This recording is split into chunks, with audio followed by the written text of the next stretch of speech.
ఓం నమ శివాయ, శ్రీమాత్రే నమః. మిత్రులకి, శ్రీభిలాషులకి, అలాగే నన్ను ఇంతగా ఆదరిస్తున్న యూట్యూబ్ ప్రేక్షకులందరికీ కూడా పేరు పేరు ధన్యవాదాలు.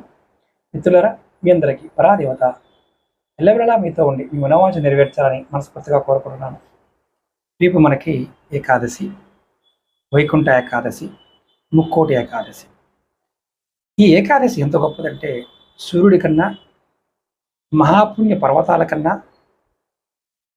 వైకుంఠ వాసుడున్న పాల సముద్రం కన్నా, అన్నదానాల కన్నా, కల్పవృక్షం కన్నా, కామదేవు కన్నా ఏకాదశి శ్రేష్టం.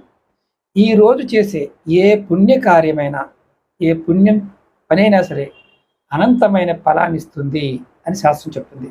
కాబట్టి ఈరోజు మీరు తక్కువ మాట్లాడి వీలైనంత వరకు లక్ష్మీనారాయణ యొక్క నామాన్ని స్మరిస్తూ గడపండి.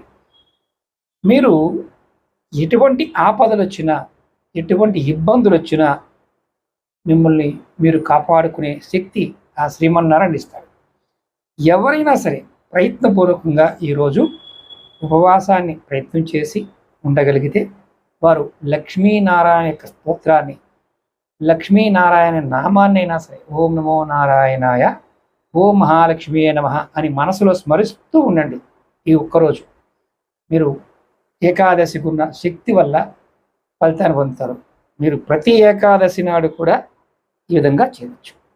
మీకు ఈ వీడియో నచ్చినట్లయితే లైక్ చేసి ఈ వీడియోని 10 మంది మిత్రులకి షేర్ చేయండి. కొత్తగా వీడియో చూస్తున్న మిత్రులు ఛానల్ కొత్తగా చూస్తూ ఉంటే ఖచ్చితంగా సబ్స్క్రైబ్ చేసుకోండి. ఓం నమః శివాయ, శ్రీమాత్రే నమః.